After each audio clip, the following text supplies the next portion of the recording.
প্রিয় সাংবাদিক ভাই বোনেরা, আসসালামু আলাইকুম। আপনারা জানেন যে আমরা 22শে জানুয়ারি থেকে শুরু করে গণসংযোগ গতকালকে আনুষ্ঠানিকভাবে সমাপ্ত করেছি।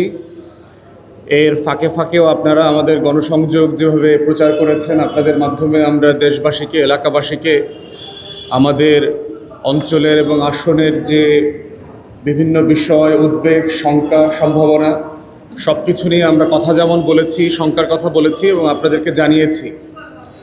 স্থানীয় প্রশাসনের সাথেও আমাদের টাইম টু টাইম যোগাযোগ হয়েছে। আইনশৃঙ্খলা বাহিনীর বিভিন্ন ফোর্স এবং এজেন্সি, তাদের সবার সাথে আমাদের যোগাযোগ হচ্ছে এবং যেই কনসার্নগুলো আমাদের এসছে আমরা সময় মতো চেষ্টা করেছি তাদেরকে আপডেট করে জানানোর জন্য।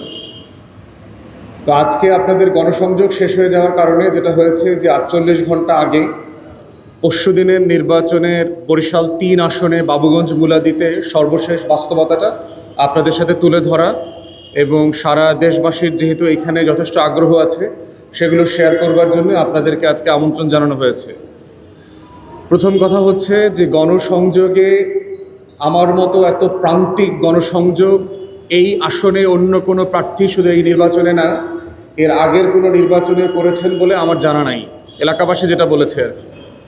আমি যেভাবে প্রত্যেক দিন মাইলের পর মাইল, ঘন্টার পর ঘন্টা হেঁটেছি, অত্যন্ত প্রান্তিক অঞ্চলে অটোতে, ভ্যানে, রিক্সায়, মোটরসাইকেলে করে গিয়েছি, সেই ধরনের প্রান্তিক গণসংযোগ এখানে খুব কম হয়েছে, ভেরি রেয়ারলি। বরং এই নির্বাচনে এসে আমি নতুন কিছু কথা শুনেছি আর কি, যেটা এর আগে জানতাম না। একটা বিখ্যাত কথা হচ্ছে এই আসনের ব্যাপারে, যেটা বলা হয় যে কাঁঠাল পাতা ছিললে এবং ছিটালে ছাগলের নাকি অভাব হয় না। এবং এইটা আমার বুঝতে অনেক সময় লেগেছে যে আগে নির্বাচনগুলোতে বিভিন্ন প্রার্থী বৈধ অবৈধ দিনের রাতের ভোটে এত কোটি টাকা খরচ করেছেন যে তারা নাগরিকদেরকে, এলাকার ভোটারদেরকে ছাগলের মতো ট্রিট করেছেন। তারা তাদেরকে মনে করতেন যে এরা হলো ছাগল এবং এদেরকে শুধু কাঁঠাল পাতা দিলেই, মানে জাল টাকার নোট দিলেই তাদের ভোটটা কেনাবেচা হয়। তো সেই লেভেলের একটা অসম্মানজনক ভোট রাজনীতি, নির্বাচনের ক্যাম্পেইন আমরা এর আগে দেখেছি এবং এই শব্দগুলোর সাথে আমরা এবার পরিচিত হয়েছি। এত দুর্গম চরাঞ্চল নদী পাড়ি দিয়ে আমরা গিয়েছি, সেখানে কথা বলেছি। লোকজন আমাদের হাত পাও ধরে টিপে দেখেছে যে একজন এমপি প্রার্থী দেখতে কেমন হয়, সে আসলে আমাদের মতোই মানুষ কিনা, সে কি হাত দিয়ে হাঁটে না পা দিয়ে খায়, সে আসলে কীরকম একটা মানুষ। তো সেই রকম জায়গাতে আমরা গণসংযোগ করেছি। গণসংযোগ থেকে গত পুরো সময় জুড়ে আমাদের কয়েকটা বিষয় আমাদের কাছে বারবার উঠে এসেছে।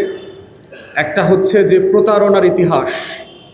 আমাদেরকে বারবার আমাদের ভোটাররা মনে করিয়ে দিয়েছে যে আপনি এরপরে আবার আসবেন তো আগামী 5 বছর, এরপরে আপনাকে আবার দেখতে পাবো তো, এরপরেও কি আপনি এসে আমাদের সুখ দুঃখের কথা শুনবেন, আমাদের কথা মনে থাকবে? তাহলে গত 55 বছর ধরে এদেশের জনপ্রতিনিধিরা কি পরিমাণ মিথ্যাচার করেছে, কি পরিমাণ প্রতারণা করেছে আমার ভোটারদের সাথে, আমার এলাকাবাসীর সাথে, এই কথাগুলো, এই হতাশার স্টেটমেন্টগুলো হচ্ছে তার ব্ল্যাটেন্ট এক্সাম্পল।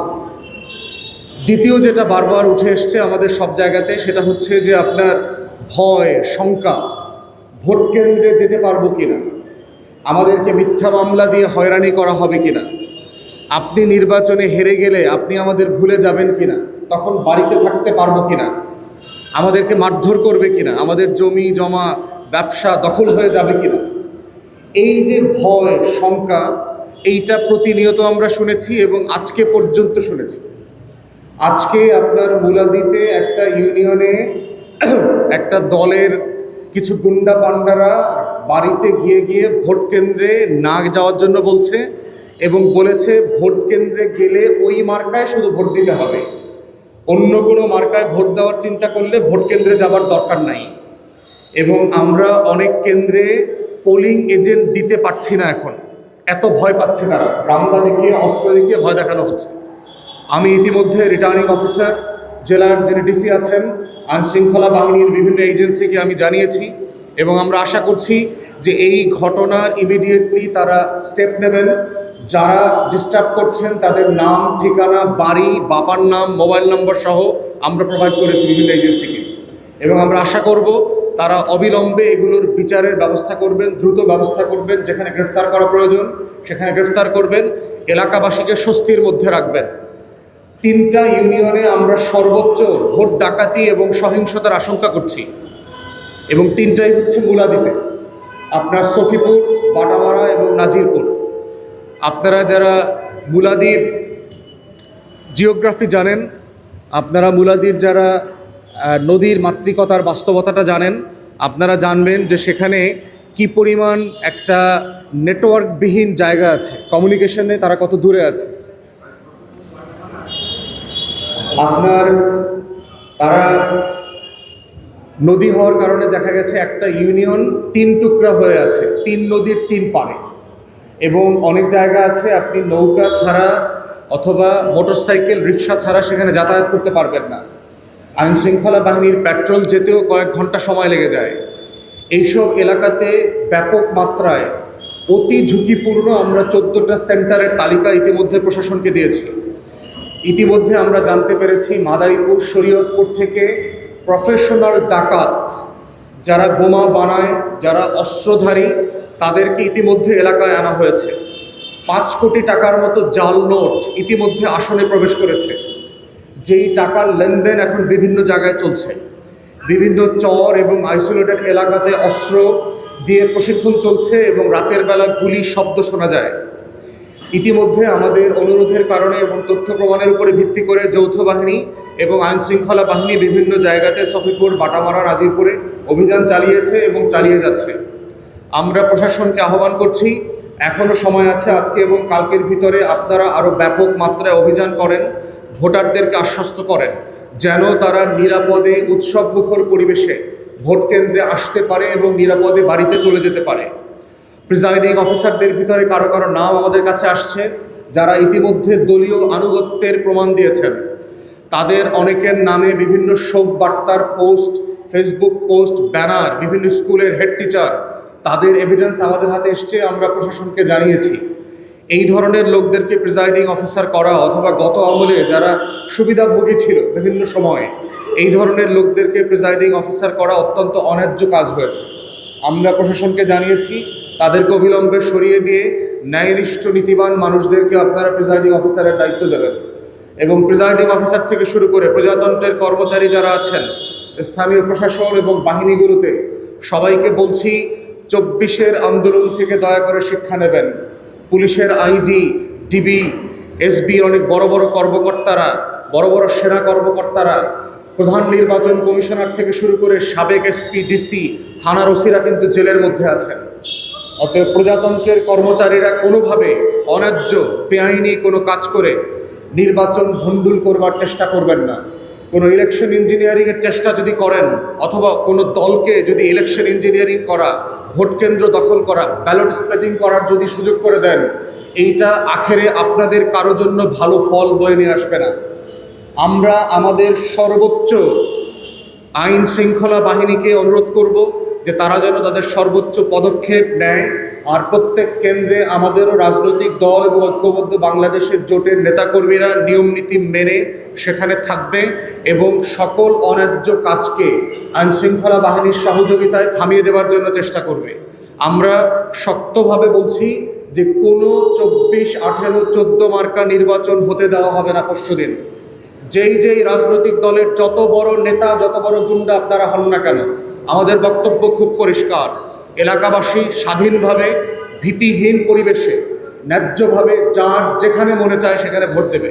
ইভেন আমার দলের কোনো নেতাকর্মীর ব্যাপারেও যদি ওই অভিযোগ আসে, প্রশাসনকে বলবো ডিসাইসিভ অ্যাকশন নেবেন, কার্যকর দ্রুত অ্যাকশন নেবেন। আইনের প্রশ্নে, অপরাধের প্রশ্নে, ভালো নির্বাচনের প্রশ্নে কাউকে কোনো ছাড় দেওয়া হবে না। আমরাও দেব না, আপনারাও দিবেন না। আমার দলের নেতাকর্মী হলেও দেবেন না, অন্য দলের নেতাকর্মী হলেও দেবেন না। এটা রাষ্ট্র হিসাবে আমাদের জন্য খুব লজ্জার যে 55 বছর পরে এসে একটা ভালো নির্বাচন করবার জন্য ডাকাত সর্দার ভাড়া করতে হয়। এটা বাংলাদেশের জন্য একটা লজ্জার ব্যাপার যে 55 বছর পরে এখনো অস্ত্রধারী, গুন্ডা, চাঁদাবাজ, লাঠিয়াল, চাল টাকার ছড়াছড়ি করে নির্বাচনের আগে কাঁঠাল পাতা ছড়াইতে হয়, কারণ আমার ভোটারদেরকে তারা মানুষ মনে করে না, তারা ছাগল মনে করে। এইটা আমার রাষ্ট্র হিসাবে আমাদের জন্য খুবই লজ্জার যে আজকে সাংবাদিক ভাইরা যে ধরনের রিপোর্ট করছেন, সতর্ক করছেন, সেগুলোর উপর ভিত্তি করে প্রশাসন অ্যাকশন নিচ্ছে না। বাট আমরা দেখতে পাচ্ছি মাঠ পর্যায়ে প্রশাসন, আইনশৃঙ্খলা বাহিনীর অধিকাংশ ভাই, সিপাহী, জওয়ান, পুলিশ সদস্যরা আছেন, স্থানীয় প্রশাসন অত্যন্ত আন্তরিক, তারা অ্যাকশন নিতে চান, কিন্তু উপর থেকে কোনো এক জায়গায় মনে হয় সুইচটা টিপে ধরে রাখা হয়েছে, অ্যাকশন নিতে দেওয়া হচ্ছে না। তারা তথ্য জানেন, তারা জানেন কার বাড়িতে মাদকের টাকা আছে, কার বাড়িতে অস্ত্র আছে, গোলাবারুদ আছে, গুলি আছে, কার বাড়িতে ইয়াবা মজুদ করা আছে, লক্ষ লক্ষ পিস ইয়াবা লেনদেন করে নির্বাচনের টাকা উঠানো হবে। এগুলো আমরা জানি, এলাকাবাসী জানে, কিন্তু পুলিশ জানে না, প্রশাসন জানে না, ডিসি সাহেব জানেন না। ওনাদেরকে বলবার পরে ওনারা অ্যাকশন নিচ্ছেন না। আমরা একটা বাজারের কথা বলেছি, একজন রাজনৈতিক নেতার কোমর থেকে অস্ত্র পড়ে গেছে বাজারে হুমকি দেওয়ার সময়, তাকে এখনও গ্রেফতার করা হয়নি। আমরা আইনশৃঙ্খলা বাহিনীকে তথ্য দিয়েছি, তার নাম ঠিকানা বলে দিয়েছি, তাকে এখনও গ্রেফতার করা হয়নি। তাহলে এই ধরনের অস্ত্রবাজ লোকদেরকে এলাকায় রেখে তাকে চলতে ফিরতে দিয়ে স্বাধীনভাবে দিন শেষে ভোটারদের স্বাধীনতাকে ক্ষুণ্ণ করা হচ্ছে। অতএব রিটার্নিং অফিসার, স্থানীয় প্রশাসন, আইনশৃঙ্খলা বাহিনী, প্রধান নির্বাচন কমিশনার থেকে বলছি, নির্বাচন কমিশনে যারা দায়িত্ব পালন করছেন সবাইকে বলছি, আপনাদেরকে পক্ষ ঠিক করতে হবে। আপনারা কি ভোটারদের পক্ষে থাকবেন, না গুন্ডা পান্ডা মাস্তান চাঁদাবাজদের পক্ষে থাকবেন? আপনাদের অপশন খুব পরিষ্কার। এই অপশনের বাইরে কোনো কিছু করলে 2024-এর পরিণতি ভোগ করতে হবে। খুব পরিষ্কার করে হুঁশিয়ার করে বলছি, প্রজাতন্ত্রের কর্মচারীরা আইনের বাইরে গিয়ে কিছু করবেন না। নির্বাচনে আমরা হারলেও আপনাদেরকে ছেড়ে দেব না, মনে রাখবেন। আমাদের বক্তব্য খুব পরিষ্কার, যদি কোনোভাবে ইঞ্জিনিয়ারিং করে, ব্যালটিং করে, ফেক নির্বাচন করে ভোট কেন্দ্র দখল করতে দিয়ে আমাদেরকে হারানোর চেষ্টা করেন, পরিণতি আপনাদের ভালো হবে না আমরা নির্বাচনে হারলেও। কারণ দেশের মানুষ একটা ভালো নির্বাচন চায়, এইটা তাদের অধিকার, এইটা সংবিধান দিয়েছে, এইটা 24-এর গণ আন্দোলন তাদেরকে দিয়েছে। অতএব সেটা থেকে আমরা কাউকে বঞ্চিত করতে দিতে পারবো না। অতএব সেই জায়গায় আজকের এই কনফারেন্স থেকে আমরা নির্বাচন কমিশনকে আহ্বান করছি, আপনাদের প্রত্যেক স্তরে প্রশাসনকে আহ্বান করছি এবং আইনশৃঙ্খলা বাহিনীর, প্রজাতন্ত্রের কর্মচারীদেরকে আহ্বান করছি, আপনারা ন্যায্যভাবে ভীতিহীন পরিবেশ তৈরি করবেন, ভোটাররা যেন নিরাপদে ভোট কেন্দ্রে যেতে পারে এবং ফিরে আসতে পারে। যারা ভয়ভীতি দেখাচ্ছে তাদের নাম তালিকা সব কিছু আপনাদের কাছে আছে, আপনারা অ্যাকশন নেবেন ইমিডিয়েটলি, যেন ভোটের সেই পরিবেশ তৈরি হয়। এবং আমরা বোধ করছি এখনও সময় ফুরিয়ে যায় নাই, এখনও সুযোগ আছে আমাদের সেই অবস্থা ফিরায় নিয়ে আসার জন্য। যেই এলাকাগুলো বেশি দুর্গম, ইতিমধ্যে আমরা বলেছি যে বিজিবি এবং সেনাদের যৌথ বাহিনীর একটা ক্যাম্প করে ফেলা দরকার। প্রশাসন আমাদেরকে আশ্বস্ত করেছে যে তারা আজকের মধ্যে ক্যাম্পগুলো সেট আপ করে ফেলবে, সফিপুরে, বাটামারা, নাজিরপুর থেকে শুরু করে যে প্রত্যন্ত অঞ্চলগুলো আছে। এর বাহিরে নির্বাচন কমিশনের দায়িত্ব ছিল, তারা ঘোষণা দিয়েছিল যে আপনার প্রত্যেকটা সেন্টারে তারা সিসিটিভি সেট করবে, কিন্তু আমি নিজে গত 2-3 দিনে যতগুলো সেন্টারে গিয়েছি, কোনো সেন্টারে আমি কোনো সিসিটিভি ক্যামেরা দেখতে পাই নাই। অতএব সেইটা আমাদের জন্য খুবই দুঃখজনক যে এই ডেডলাইনটা কেন মিট করতে তারা পারে নাই।